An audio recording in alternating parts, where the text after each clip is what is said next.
Hey everybody, what's up? Welcome to another episode of the Subnet Show. I am Gabriel Cardona, and I'm joined as always by my amazing co-host Connor Daly. What is up, Connor? I'm excited for this episode. This is going to be a good one. We have a really awesome guest this week, so I'm super stoked. Yes, we have been looking forward to this. We have a really special guest, the consummate insider across the entire Avalanche ecosystem, the busiest man in crypto. We have Trollip with us. What's up, Trollip? Hey guys, yeah, thanks. That's very kind of you. This is it's a real pleasure to be here. I was very stoked when I got the invitation. Yes, is it Trollip or Trollip? Trollip. It's my surname, so it's like a childhood thing. Like all my close friends call me Trollip. Yeah. Awesome. Okay, perfect. So you're a man by many names. So many people may know you as Harry Seldon, perhaps on Twitter, on Discord. One of the best characters in all of Isaac Asimov's Foundation series. Let's just call it like it is. Good name. First time I saw it, I'm like, yeah, my dude, what's up? Yeah. You've got the saga profile picture, the Isaac Asimov name. You fit right in. Yeah. All right, Connor, you want to drive? Yeah. So I let me start with one thing I've noticed being a part of Avalanche for almost a year now is that not everyone joined at the same time as me. And especially with Avalanche Rush happening right now, more and more people are coming who don't know what has happened since day one in Avalanche. There's whole sagas and whole stories that are being forgotten, not necessarily forgotten, but just, aren't immediately apparent to people who join. We don't have the same kind of level of history, of recorded history as Ethereum does with the DAO hack and some of the launch. There's been books written about these things, and those books have not been written about Avalanche. But I think when the books are written about Avalanche, one of the people that's going to play a very key part is going to be this man that we have on the podcast today, Trollip, who has been here really since we first launched the project, and especially after Pangolin went live and we actually started to see real dApps on the ecosystem. Trollip was one of the first people who was diving in on the Discord, who was helping out with all of the different DeFi projects, was founding his own projects and building connections in the community. And I was super excited talking with him back in the day. We bonded over talking about Pangolin, and eventually we were able to put out a proposal to have Trollip take over as the, I don't know what your official title is now, product lead of Pangolin, or general manager of Pangolin, community steward, whatever the title is. But basically, he's the team lead for Pangolin now, and he's leveraged his connections to. He hasn't leveraged his connections. He's built connections, and he has built the Avalanche community from the ground up, really from the outside of Ava Labs. And he's just one of the most incredible people to work with in the ecosystem. And I'm just super excited to talk with you today about all the projects, all your involvements, what you, how you came to Avalanche, and what you see the future as being. Yeah.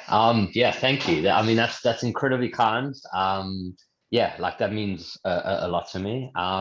Yeah. So I guess I'll start with how I found Avalanche. I mean, I probably found Avalanche the way that most people coming into the ecosystem found Avalanche, was by the writings of Stick. So his long form posts on Medium really helped me navigate some of those waters. So when you're looking at Ethereum, it's very established, it's very well known, it's very easy to understand that project and what it's achieving. But then when you're looking at all these competitors and you're trying to really establish key metrics that are going to differentiate them, and I look on longer timelines, kind of the Harry Seldon thing, it's kind of like ingrained. I kind of look on these longer timelines. Sometimes I get criticized for that, rightly, but that's sometimes just how my mind works. And so then I kind of analyze these things. So then I'm going, okay, what's going to be around here in the long term? Where do I plant my flag? And when I plant my flag, I don't want to be changing that flag. I don't want to be kind of jumping around. And Avalanche was just an obvious choice. Yeah. Yeah, no, definitely. I think Seek, I don't know, SCQ on Twitter has done a fantastic job with being an ambassador for Avalanche. And his writings have definitely helped me and helped so many community members come in. So it's a fantastic gateway drug for anybody looking for a deeper dive on some of the technical aspects, what separates Avalanche from some of its competitors. He has some really great write-ups on Medium and on Twitter, and he's a really We'll great link him follow. below. Yeah, we'll definitely link him in the description for sure. So what was the inspiration to go? You planted your flag, you found a project you like. How did you go from just liking Avalanche to contributing, being in the Discord, all of those things? Yeah, at that stage, I still had I guess, a normal job. So it was, how do I get involved? Once you kind of open Pandora's box, it's like it's out, and then like I couldn't stop myself. Like, to be perfectly honest, like like that's just the way my mind works. I've got a little bit of an obsessive personality in certain aspects. And once you kind of see something that you want, personally, I want to get involved in, like I want it all. So then it's like, okay, investigating, looking at the code base, understanding the code base, understanding the underlying mechanisms, understanding the community. Obviously, the fact that Pangolin is community driven, that's a unique value proposition for me that like really, really captured me. Like obviously coming into blockchain, a lot of the ethos of blockchain, the way that all of it evolved is looking at a more equitable future, and a community-driven DEX that definitely aligned with an ethos, or definitely kind of my philosophy. And part of that philosophy is, if you want to get involved, roll your sleeves up and get involved. And that's pretty much what I did. Like the nice thing about a community DEX is we all own it. Like I'm not the leader. I'm just a member of this. Everyone owns this. And that's the cool thing, like if you want to contribute, then you should contribute, and you should get involved, because that's the whole point. This should be about all of us. So now, was Pangolin your first entry point into Avalanche and projects? I know you didn't wait for anyone to give you permission to start contributing. You had your own projects. I know you were working on Crypt and some other stuff even before I think we started talking about. So I guess, how did the idea of like contributing come to you? Was it through a specific project? Like, did you start in the Pangolin Discord, or did you have your own ideas first that you wanted to bring? Like, I guess, what was your like kind of like project by project journey as you came in? Yeah. That's a great question. So Crypt is obviously something that I'm very keen to still do. So like I had the idea behind Crypt and I thought this is very cool. And then the thing is, obviously there's some building blocks, there's certain aspects, and then Pangolin appeared. Can you talk about Crypt? Can you talk about Crypt first? What is that? Yes, yeah, sure. So Crypt is, really it's a permissionless, non-custodial estate planning tool. So what that means is, let's say, for example, what happens currently is there's a lot of people, due to the nature of crypto, that lose a lot of money, whether that's lost seed phrases, whether that is, an unfortunate death. There's multiple reasons. So the idea behind Crypt was really just to put up an online will. So let's say, for example, you have, the vast majority of your portfolio in crypto. You need an ability to distribute those funds to your beneficiaries. So the basic premise is quite simple. You set up a will, you set up a percentage distribution to a bunch of wallets. Then in the unfortunate event of your death, it would then distribute those funds to the beneficiaries. There's some interesting plays there, some interesting attack vectors of what happens if your beneficiaries then do like a 51% attack on your will. And then there's obviously, how do you prove death, which throws about some interesting requirements. Can you get death registers on an API and therefore link through Chainlink? Then it can be completely on-chain. Or do you then have this kind of bridge between off-chain lawyers, which then introduces a lot of complexity and regulatory compliance all over the world? So, like a lot of my things is So there's a few things we still need to work out. Yeah, real quick, I'm sorry to cut you off. That's just a really, really profound thought. It's kind of macabre, but I at least want to touch on it. But I had never considered about that because I've also dealt with, I have crypto, I have a son. I've wondered what would happen. How could I have a will today? But like you said, it's all, it's version 1.0 of this kind of thing where a lawyer would be involved and my family would be involved. And I've always wondered, what does the ultimate end play for this look like? And I had never considered that before. How would you get death certificates in some type of oracleized fashion? That's a pretty profound thought. Sorry to cut you off. Go for it. No, cool, man. Of course. Yeah. So look, and it's a project I'm still super passionate about. Like in a bull market, or what's happened now is your time gets split. So these kind of the building blocks. So we want to get the chain link feed. I think that's a logical step. So we got to find jurisdictions that actually expose their death registers. And then we had a few ideas in terms of token structure in how do we then incentivize people. One of the ideas was that we created as an online course, and then that course, whoever the lecturers are and whoever the students are, would ultimately own the tokens related to the project. So the people, and then it would also then create. So there's a few ideas there. I've got a Solidity dev now helping out with it. So it's progressing, just probably not at the pace I would like, but it's definitely something that will be built eventually. Got it. So then following from that into you were going into Pangolin whenever I stepped in there. Yeah. So Pangolin was just, obviously what happened was, Discord was the way. So Avalanche, Discord, and then a lot of developers. It was just an ability to interact. Also, Pangolin was a great way to understand kind of Web3 architecture, best practices, things like that. Subgraph, you look at these kind of broader architectural pieces, and Pangolin's a great example and of utilizing this kind of new paradigm of building applications. I learned a lot from it. Yeah. Yeah, no, I totally agree. For new Solidity Web3 developers trying to get started and pick a project to look at, the Uniswap code base and what Pangolin is now is a really great example because it touches on a lot of areas of the dApp stack. You have a really rock solid smart contract base that has some really high-end contracts that are doing some really cool stuff. You can learn a lot there. You have to figure out how to deploy those. So you have to deploy them using either Remix or Hard Hat. I was actually, at the time, I was deploying them with Remix and stuff like that. Eventually, I moved them to a Hard Hat deployment that was scripted, but that was a learning experience for me. How much of the smart contract has still? How much refactoring and additions did you guys add, or is there still just a lot of Uniswap stuff happening? There's still a lot of Uniswap. Okay. Oh, yeah. Sorry, Connor, do you want to lead on that one? Yeah, sure. So the core exchange protocol is basically one for one with Uniswap. The only changes I made were swapping the word ETH to AVAX, and I think that was pretty much it.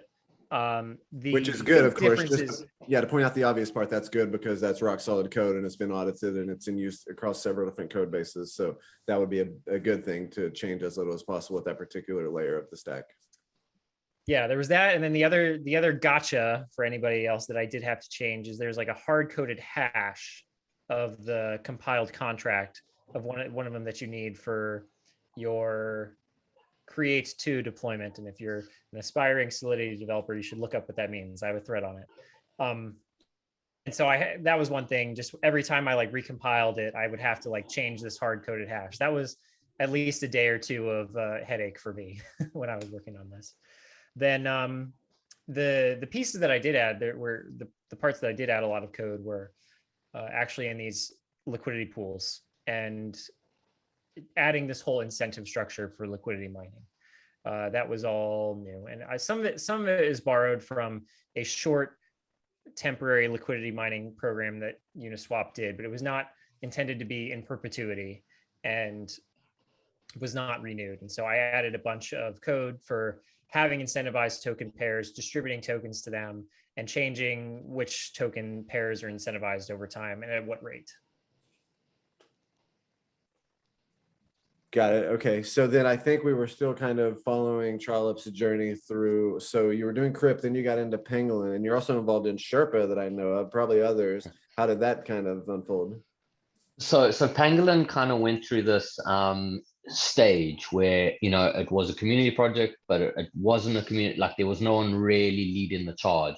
So there was kind of like this like quiet zone, if you will, right? And like just my nature is like I like to fill my time.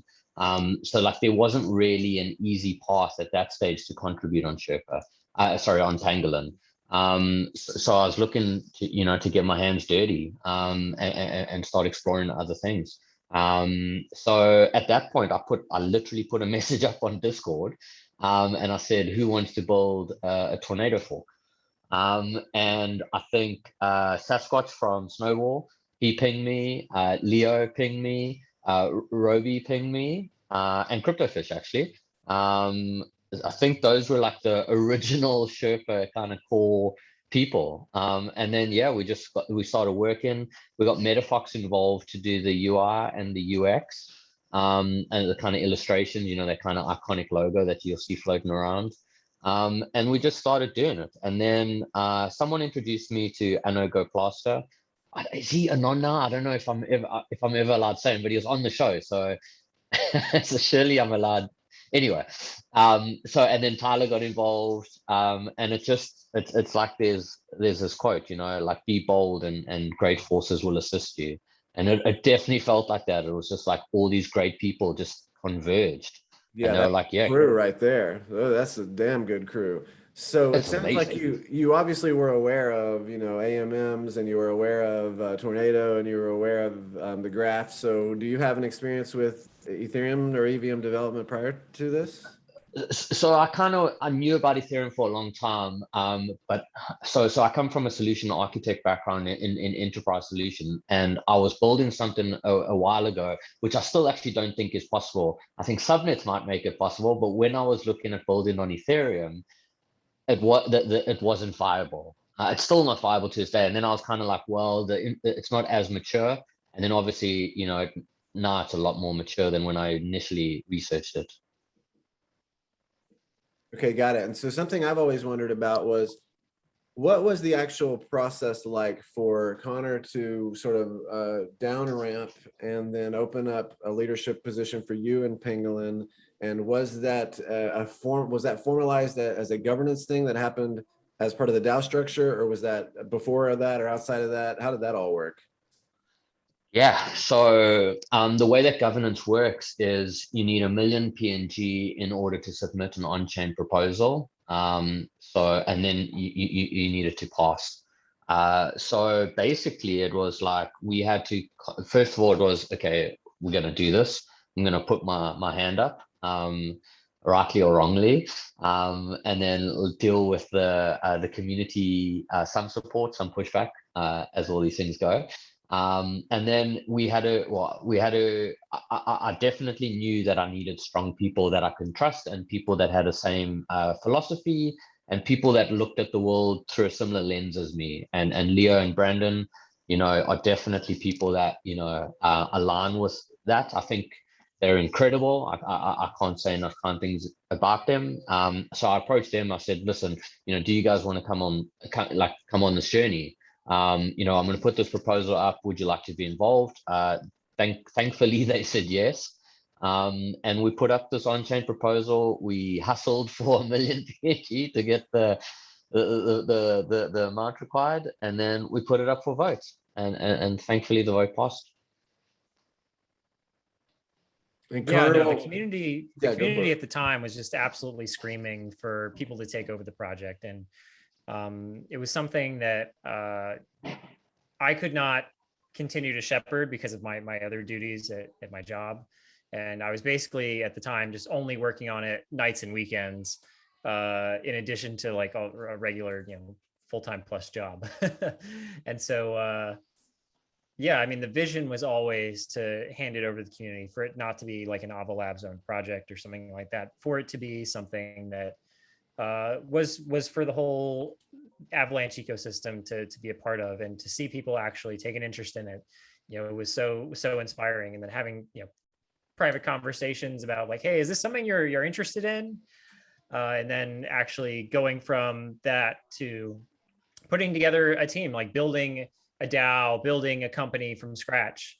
to steward this. It was really cool to see. It was just a lot of people are tweeting like a robot just hired a bunch of people to take care of it.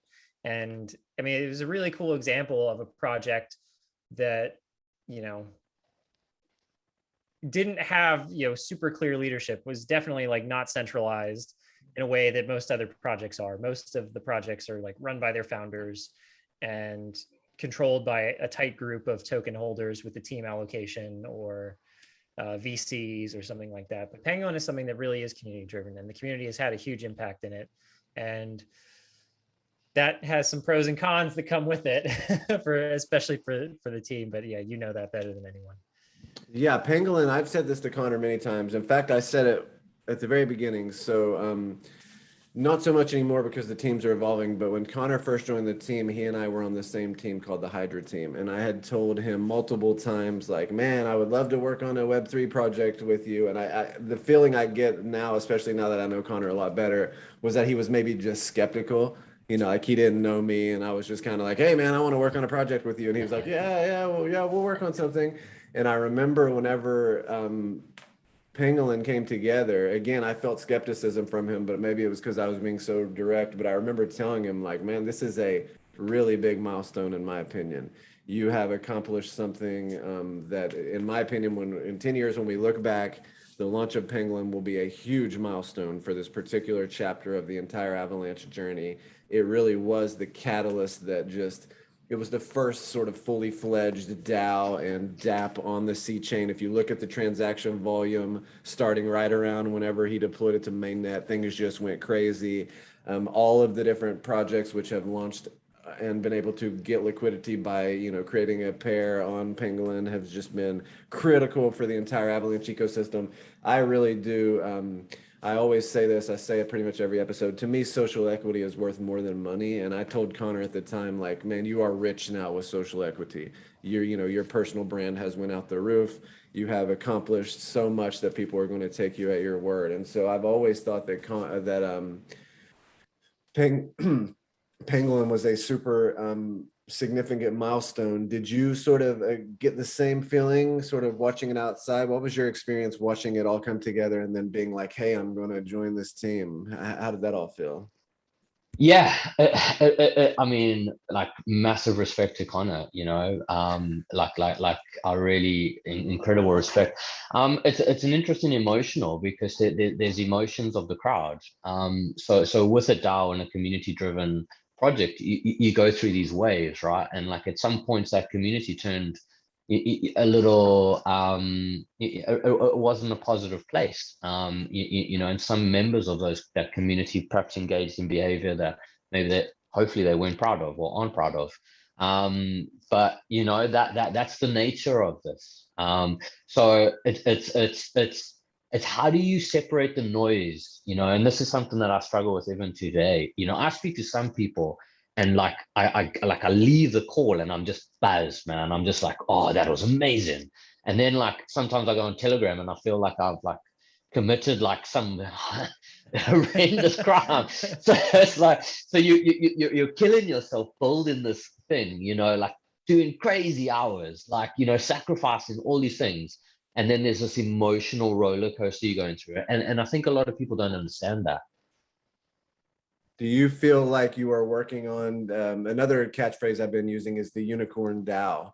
Because, you know, typically, I'm sure you guys know this, but the phrase unicorn is for like $1 billion startup, right? That's like the phrase that gets thrown around. And I don't know the exact volume that's gone through Pangolin. I know it's billions, and I don't know the liquidity at this moment. I suspect it's a few hundred million. But I live in San Francisco and I've worked in Silicon Valley for the past 10 years. And I've just seen valuations that are completely not in line with what would be the fundamentals of a company and their income and their intellectual property, and valuations that are insane. And then when I see the actual value of Pangolin, I think if I were a VC and I were investing in Pangolin, I would suspect that it would be $1 billion valuation. And I say that simply because of the liquidity, the volume, the amount of impact it's had, and perhaps most importantly, the future potential. You know, Pangolin is going to be really, really huge in 5 years, 10 years. So do you get the sense that you're working on like a unicorn DAO? I definitely think it's got that scale. I think DeFi we're going to go through some very interesting paths over the next year. With regulation coming in and rearing its head, and traditional, I call it the vampire swap on, or the vampire attack on traditional finance. Because once traditional finance comes in here, it's going to be very hard for them to leave. So there's going to be it's going to be a wild, very fun journey, I'm sure. And I think $1 billion. I think if you look at DeFi, I think there was like that slide that Sergey did at the Chainlink conference, and he had a picture of like DeFi, and it was like this little speck in the top left-hand corner, and then like traditional finance was these huge kind of charts, and it's like it's still so tiny. Once we start getting, we're going to eat all of that eventually. Yeah, and I think that's go for it, Connor. And I think one of the things that Pangolin actually does best, better than anybody else on Avalanche, any other decks, is its ability to form partnerships with other people and to bridge divides across projects and have real integrations with real projects, and to have a fiat on-ramp so that you can pay with credit card to start trading on the platform. And just, I think one thing that I just want to give you like super kudos for is just your ability to work with so many different partners to build the relationships, to lay the foundations, to have all these integrations, and to have everyone have positive feelings for Pangolin. I think that's something that I don't think any other project on Avalanche has replicated right now. Everything else is very siloed, and nobody has the kind of partner network and integrations that you do right now. That's very kind. I'd like to just mention Leo. I think Leo is an integral part of that. Leo has really helped foster that. And that's the cool thing about a community decks, right? Like we all kind of play our roles. And yeah, the partnership, I mean, because there's so many cool people in the space too, right? Like it's quite easy making friends here, because generally projects are doing cool stuff that we want to get involved with. So yeah, it's been a real pleasure. Yeah, I would say from the outside looking in, I think one of the coolest things for sure happening on Pangolin is all the biz dev deals. It's not something you see a lot of, especially in the decentralized space where there is no clear owner, there is no clear leader. Community decisions are emergent. And so seeing all of the different biz dev deals and all of the different improvements to Pangolin, fiat on-ramping, different languages, it's been really, really cool. There's something else here I saw in my notes real quick as a side note. There was another project that you were involved in. It's Kudoo, Kudoo? Yeah. Sorry. No, is that still a thing? Is that something you want to talk about? It's definitely a thing. So basically, I'm South African, right? So like, even though everyone knows me as a bit of an Aussie, I was actually brought up in South Africa. So Kudoo is actually it's a deer or buck, within South Africa, the Southern Africa. But basically, like I come from an enterprise enterprise architecture background. So working on large scale kind of multinational financial implementations. So what that means is you got these organizations, you got to think DAOs need it, small businesses need it, and multinationals need it. They need software tools to run their operations and their financials. So that's called ERP, or that's the kind of naming convention most people refer to. And SAP and Oracle and Microsoft Dynamics would be the kind of key players in that. So I come from that background. So Kudoo is an attempt to replace those companies with a Web3 version. That's a big play. That is a huge play. Okay. Yeah, nice. Aim for the stars, right? So the thing is, you got to look at it. So let's talk out of an example. We just did pay run now for Pangolin. We ran it today, and Brandon wrote this like awesome piece of code to automate a lot of it. But we looked at the suppliers. We've had almost 100 people that we've paid at Pangolin, whether that's for a piece of artwork, an NFT, an article. So like, now that is a huge administrative burden on DAOs. And there's no tools. You can't just go, oh yeah, I'm going to use, NetSuite or whatever your local tool is, and I'm going to plug in MetaMask, and it's going to automatically do my tax and my bank reconciliation and my payment runs. It just doesn't work. So there's that is a huge gap for DAOs, is having a Web3 tool to run their back office. And the thing is for Pangolin, we don't have that tool. So like, okay, so we could try try bastardize one of the existing tools, or we could just be like, cool, well, let's just build it, right, as we kind of go. So what do you see as like some of the challenges? I think this is like a really great one. So like, I think you're starting to talk about like, there's no software to run your back office. You can't run payroll. Or, you know, you might be able to just do payments out really quickly, but you got to be able to track who'd you actually pay. You know, what was the US dollar or, you know, fiat equivalent amount at the time for all of your tax reporting and all that, because you pay people a lot of times in PNG, not in USDC or anything. I guess, what are the other challenge? I know you've also set up a legal entity. Like what are the hidden hard parts about running a DAO that people who aren't really involved in the space wouldn't really know about? Yeah, the legal entity and finding a bank account, that is very challenging. So like the thing is, how do you then, because you have on-chain suppliers and off-chain suppliers, you know, so like, if you want to list on sexes, you know, some of them will accept, you know, crypto, but then your market maker might only accept fiat.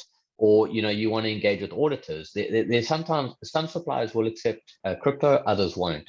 So then you need a bank account. So then what happens is you need an off-ramp for PNG to go off there, and then you need to pay them from a bank account. Now, no reputable bank account in the world currently will give a crypto firm a bank account. You got to go like do these tier 2 or tier 3 or like, you know, so then you got to go, okay, well, we can't just not pay people.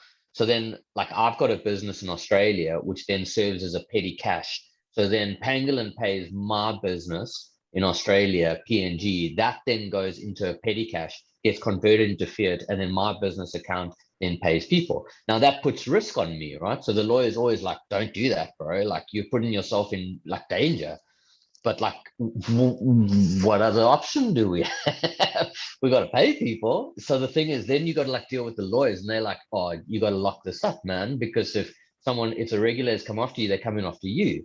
So how do I then get an arm's length? And it's that straddling of the real world and crypto. And the problem is, when FATF comes online in October, if you get it wrong, they ain't coming after the smart contract, they're coming after you.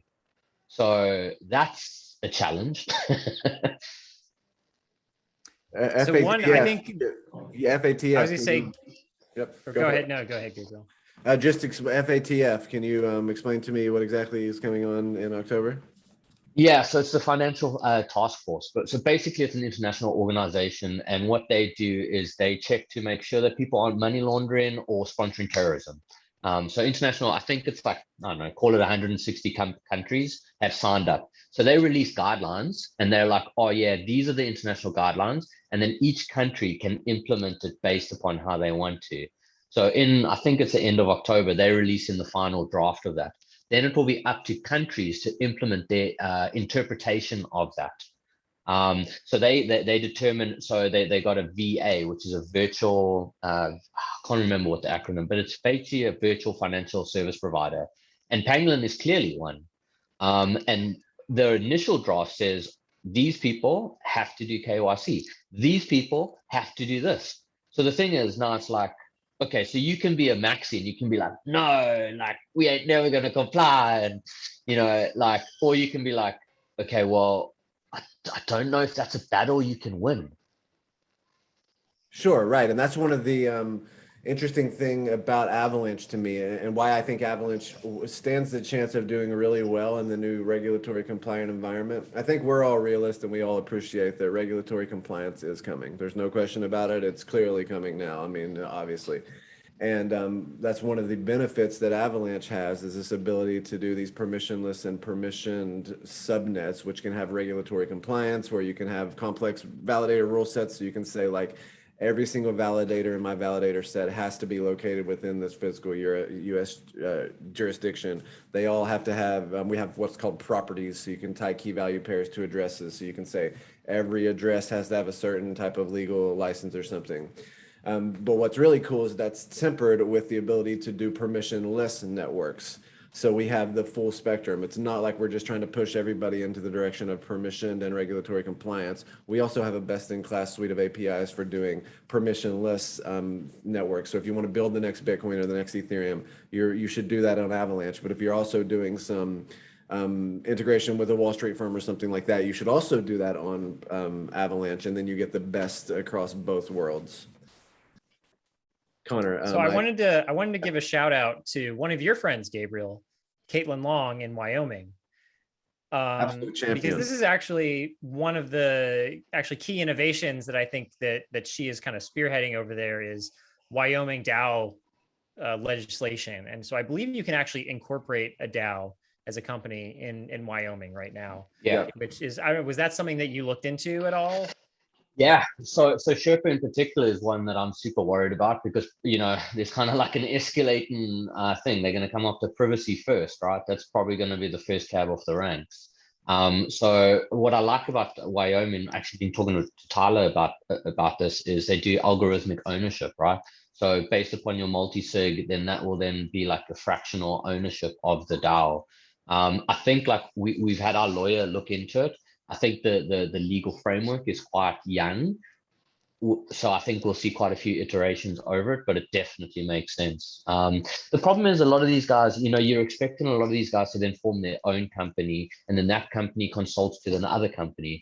And like, it's just not cool asking most developers or engineers to like now become business people. Like, that's not why you're hiring them. So like as a DAO, like for me personally, like as a DAO, you're responsible for your members, right? So like the thing is, you should abstract all of that stuff away from them, and you should protect them. They shouldn't have to be then punished for being involved in a DAO, or, you know, like for example, I can't get a home loan at the moment. The banks just will not talk to me. So like there's certain sacrifices you make for working in a DAO. Yeah, we get lots of cool stuff. We get to work on awesome technology and meet cool people all the time. But a DAO should look after its members so that it has equal standing with people that work off chain. All right. Well, it sounds like I need to take off a few weeks so that I can get you on-chain mortgages real quick. We got to fix that problem. Yeah.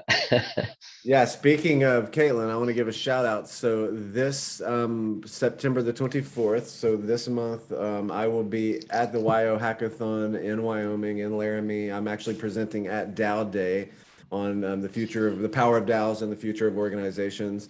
And there's Caitlin, there's Tyler Lindholm, there's Senator Loomis, I believe. I might be pronouncing that a bit wrong.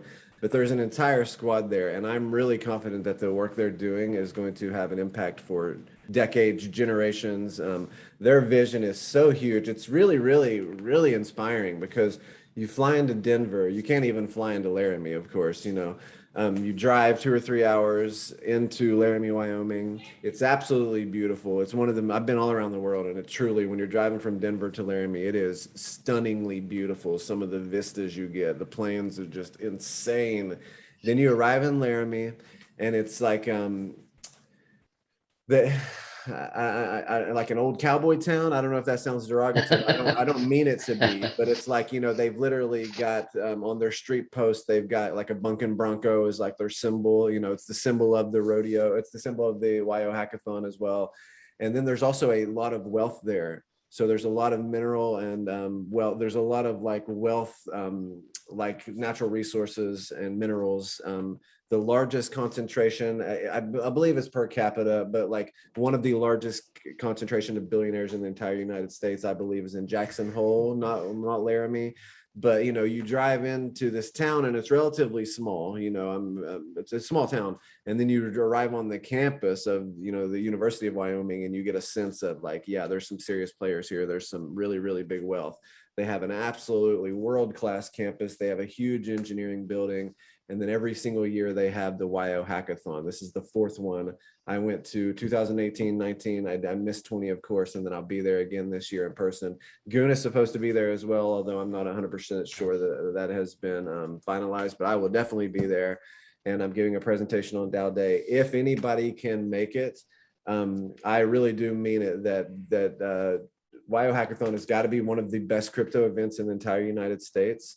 It's just such a great place to connect at a super small and intimate level with some of the most serious players making some of the most serious moves ever. But yeah, of course, Caitlin will be there and they're giving a presentation. I'll be there as well. So I just wanted to give a shout out to them. I know Caitlin is building, they just launched their own bank, Avanti, I believe it's how it's pronounced. She just gave a presentation on CoinDesk like 2 days ago. If you go and Google it, you can find it.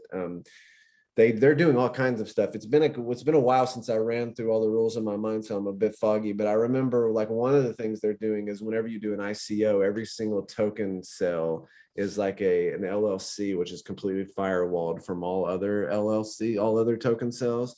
Another one is, I'm probably going to stomp all over this. So if you happen to see this, Caitlin, I apologize. But just a couple of days ago, when I saw this presentation by her, she was saying, issuing stable coins is challenging from a legal perspective, but the Avanti is actually crafting an entirely new type of financial product, which is more like a cashier's check. But it sounded to me like it's going to solve some of the same problems that stable coins solve, which is basically, volatility, I think is probably the big one. But if I remember correctly, there are literally over a dozen, maybe even double that, different laws which have been passed in Wyoming over the last couple of years, or which are going to be passed over the next couple of years, that are really setting the stage for Wyoming to be the best place in the entire United States to do crypto. So Charles Hutchinson, sorry if I butchered that, Charles, the creator of Cardano, literally relocated IOHK from Hong Kong to Wyoming. He himself bought a big ranch there in Wyoming, right outside of Laramie, like 30 or 40 minutes outside of Laramie. I myself am going to try and get a place there within the next year. That's my goal. Within 12 months, my intention is to own a piece of property in Wyoming.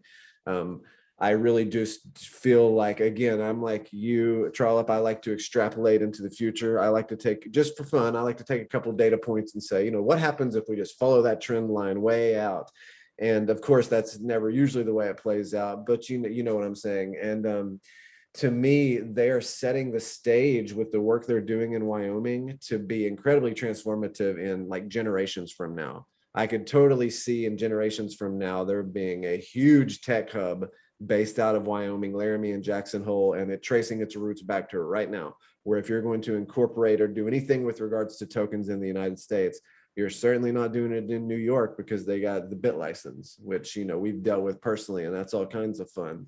So instead, you're going to do something like Wyoming. And plus, it's still very rural, and there's a lot of opportunity for like urban growth as well as technical growth. So anyway, massive shout out to Caitlin, massive shout out to the whole crew, the WYO Hackathon and in Wyoming. Again, if you're in the United States and you can make it, it's at the end of September, I think the 24th to the 28th or something. There's a hackathon that weekend. I'll be there as well. As I mentioned, Goon will be there. There's all kinds of people. Check out the website. If you're in the United States and you can make it, I totally suggest going, and just a lot of respect to everybody in Wyoming. Yeah, I think you're absolutely right. I think if you look at, what the trend line is here, Wyoming could become like maybe the next Delaware. I mean, if you're not familiar with like the business world, Delaware has some very favorable tax laws and incorporation laws. So like almost every major company in the United States has an entity in Delaware that they incorporate in. And so I think you could totally see the same thing happening in Wyoming, where the first places that figure out the regulatory space that, make it so that, I think the thing is most people want to be compliant. That, most people aren't maxis. Most people are like, I would rather not go to prison over this. This is not a hill I want to die on, literally. So if you just come in with like a friendly approach of like wanting to work with people to come up with like reasonable common sense guidelines, if you come in with just like, well, every transaction must be KYC, let's just surveil everyone all to hell, then, people aren't going to want to be compliant with you and life's going to be miserable. But I think the first places that come up with actually like good regulations that are, cause both parties to give a little and take a little, I think that's going to be an incredible advantage for whoever figures it out first. And I think Wyoming has a head start there. I think when people look at like where are the best places for crypto right now, a lot of it is just like, well, where can I like not get taxed on my gains from trading?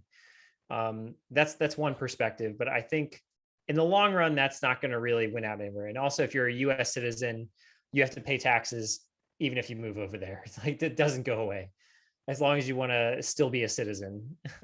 But when it comes to, funding, creating these companies, that's why, I mean, the Ethereum Foundation was kind of like moving around way back in the day. I think they were in Zug, Switzerland, because they were just trying to find a place they could have their token sale and, not have it classified as security and not be subject to all kinds of regulatory restraints. So whoever figures that out first is going to have a huge advantage and is going to be able to probably leverage that advantage for a long time. And so Wyoming, it's very possible. They just need an airport. That's really what they need. I looked into flying there one time and my girlfriend was like, you have to like fly to Denver and then drive. I'm like, are you sure that your parents just like weren't too cheap to fly a regional airline or something like that? Like, I didn't believe her.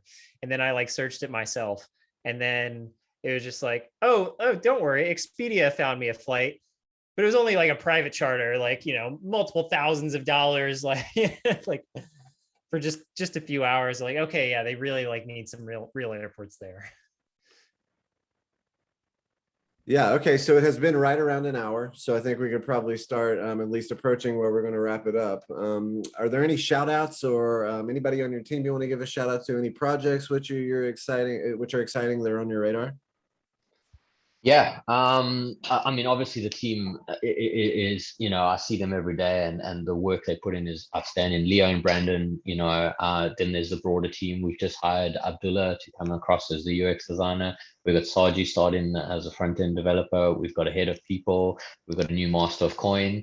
And we've just got like all of these new contributors. And if I had to list all of the people that every day are on the front lines, I'd miss someone and I'd feel really bad. But all of these contributors to Pangolin, every one of them are just incredible. And yeah, I'd really just I had no idea. I had no idea it was that big of a team now. So just guesstimate how many people is on the team now. I mean, so full time, there's 5 of us full time, and then probably about 10 to 20 kind of regular contributors on just like Telegram or that's awesome. Yeah. So cool. So let's say I'm a young hotshot developer, community manager, whatever. I want to get involved in the Avalanche community. Tell me what I do. Yeah, we've got an intern program that I think has been awesome. So we just, I kind of like was like, yeah, let's get some intern. Like, I mean, for me, a big thing is like, how do we transition people from corporate drudgery into the coolness of Web3? Like, I love it, and I want other people here because corporate drudgery takes a toll on people. So we created this intern program, and we got loads of responses. And like, I wish we could have taken all of them, but we only selected 10. And we got in our Discord, we got this kind of like intern program, and all of the interns, like they generally come from traditional software backgrounds, and they're looking to transition. So they can come ask questions, and then the core team will help them. All of the engineers and stuff can kind of answer questions. I'll generally go in there and give them some tasks, and then whoever gets the task done first, we'll give them like some bonus PNG. We'll give them a few shout outs. And if they've got any questions or any help, I have calls with them. So quite often there's quite a few Aussies, which is nice, like finally a time zone where I'm not up at 4 a.m, which helps. So then we have like calls, and we kind of talk about like, what their goals are, where they want to move. And that has been really cool. Like, I've loved that actually. I mean, so when you say interns, you mean not just college students, like actually like. Some of these dudes have like 10 years experience. They're tired of working corporate. They want to come play in Web3. No, that's really exciting. Okay. Any other projects that stick out in your mind? Or I guess, yeah, go ahead. Yeah, I mean, there's all sorts of cool projects. There's some very cool ones that obviously Banky was very exciting. That building block. I mean, I've got a real Snowball was obviously the first, so like there's always going to be a soft spot for my heart for them. I love the Penguin guys, like with the Sherpa sale, and I speak to Frostbite quite often. I really get on well with him. And then there's like a lot of new stuff now. Like, there's so much new stuff I'm losing track if I'm being but like It's crazy, man. Like, but like, there's some very cool gaming stuff, and I'm like, I thought it would, but like proper gaming, like real, really quality stuff coming through, and like, I saw Lost Worlds looked very cool too. Is there's just so much coolness. I just don't know where to start. Yeah. Yeah, this is a very special moment. I myself have been a professional software engineer for about 12 years, and I've witnessed some really cool stuff. I've been very fortunate in my career. I was there for the beginning of HTML5, so I was actually part of the HTML5 working group in college. So I saw that become a thing. From XHTML2 is definitely going to be the winner, and HTML5 is the joke, and it'll never happen, to HTML5 took over and changed everything. It really helped usher in the web as an application platform. I was there for the beginning of Node.js. I was there for the beginning of Bitcoin. I was there for the beginning of iOS and Android, Ethereum. So I've seen a lot of projects sort of go from nothing to being something in a big way. And there's no question about it that Avalanche right now is going through a very, very special and exciting time in its life cycle. This is a really, really great time to be a part of this community. It offers the ability to have an oversized impact with your work. So like the stuff we're doing right now is having an impact, and not just today, but in the future. And the analogy I always use, and again, I say the same stuff, so it might sound tired, but to me, I feel like our work is equivalent to the people who created the ARPANET and the TCP/IP stack in the late 60s and early 70s. So when these guys and gals created these stacks, number one, they were designing for a world that they could not imagine. And the canonical example I use there is the IPv4 bug, where somebody came along and said, oh, there will never be more than whatever the address space is, 2 billion or something. There will never be more than 3 billion computers. Why would we need a bigger address space than that? And obviously that proved wrong in the 80s when we ran out of IPv4 address space, and we've been shuffling now since then to get IPv6 into place. And so I often wonder, like, we're also designing for a world that we can't really fully imagine. And what kind of IPv4 bugs are we baking into our system today, simply because we just can't imagine what the world is going to be like? And then another thing I think about is, you know, those people, when they created that, you could argue that their impact is their work is having a greater impact literally today, that's this very moment as I'm speaking, than it did even yesterday. Every single day it seems like the web is becoming even more powerful and even more ubiquitous into every part of our lives. And I really do genuinely believe, I say it and I mean it, that the work we're doing now is going to have an impact like that in the future. So, you know, we're building the Internet of Finance. That's the mission statement we're setting out to build, and we're building it. This isn't just something we're talking about. It's clearly now we've got already the seeds that have been planted are going to be around for a long time. Think about how long people hold on to value-bearing assets.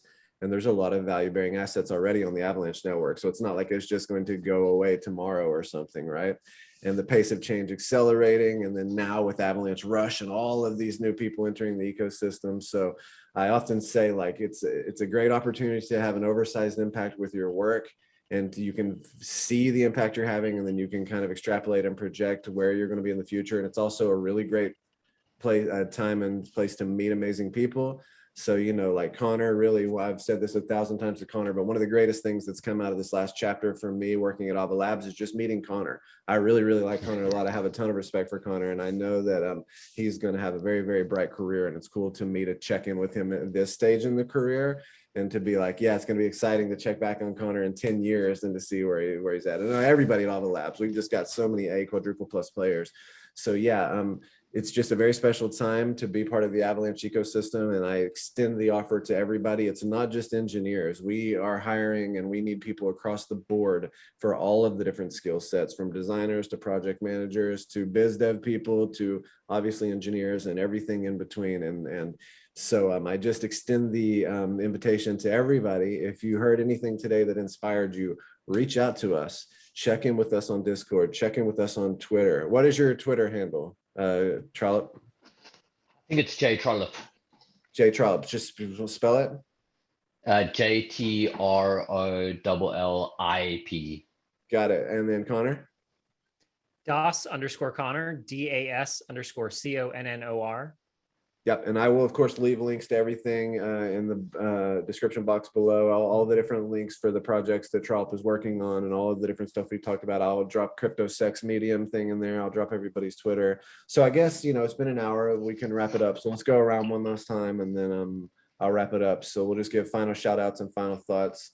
Let's start with you, Trollip. Yeah, I mean, what I'm really looking forward to is how this journey progresses. Like, yeah, we're in the middle of a bull market, and there's very cool things in DeFi. I'm really looking forward to the breadth of the vision. I don't even think we've scratched the surface of that. Some people, I don't even think they can comprehend how much cool stuff is coming. So on that note, 2020 was DeFi summer. I think 2021 is going to be NFT summer.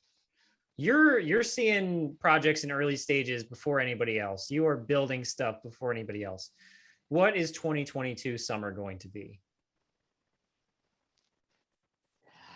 I think that's such a good question, and it's so hard to answer. I think it's going to definitely be the merger of, you see Aave with their pro offerings. But again, I mean, that's just one element of it. I definitely think subnets are going to have a huge part to play in that. I think Subnet summer has a good ring. Yeah. Subnet, I'll go with Subnet summer. Yeah, subnets of virtual machines are going to be a renaissance. I mean, really, like it's been one of the great promises of our platform, and really all the precursors are there. You can launch an instance of the AVM or the EVM or the timestamp VM on mainnet today on your own subnet.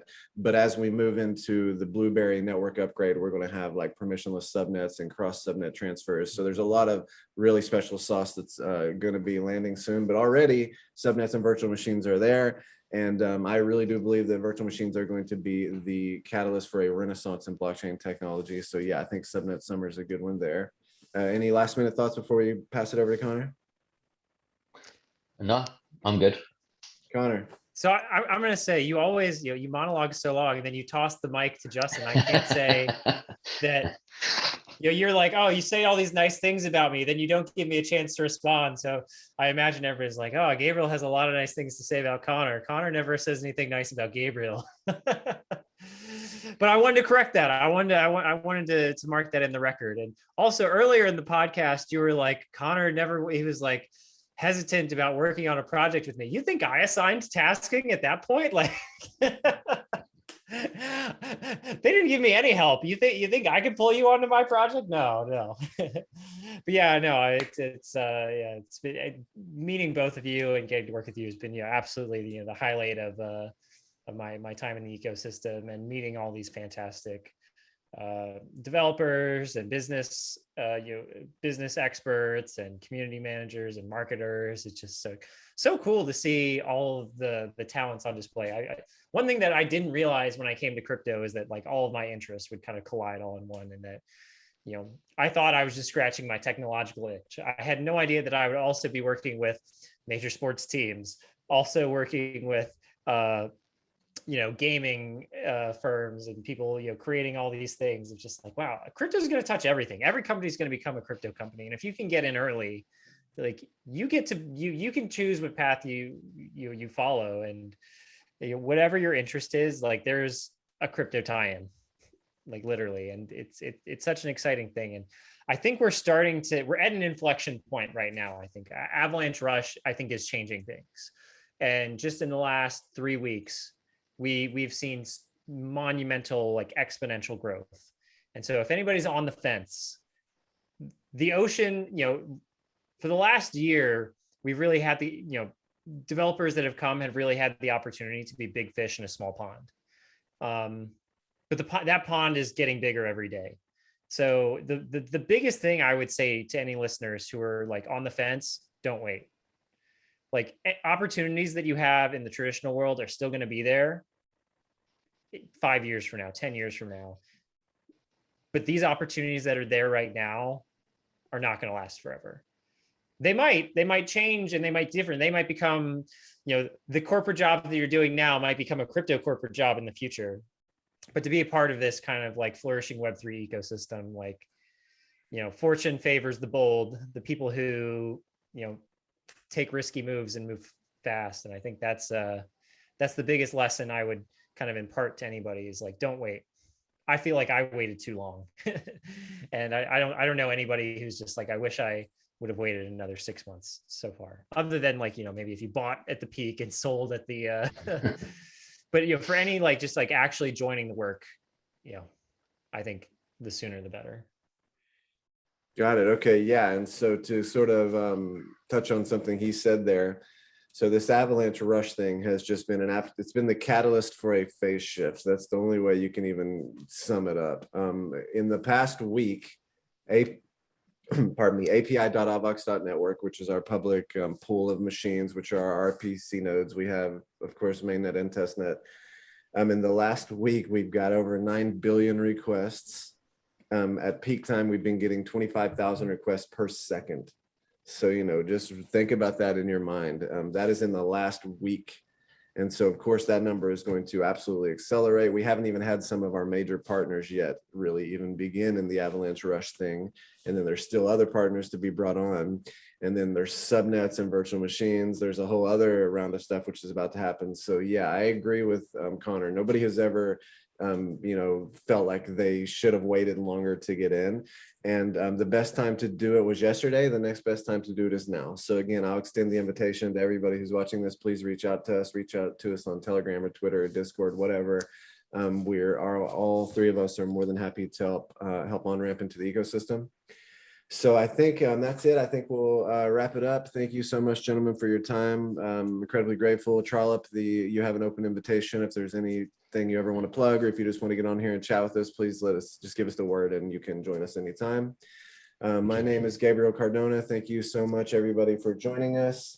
From Snowflake to Avalanche and through consensus to the stars. Thank you, gentlemen. Cheers.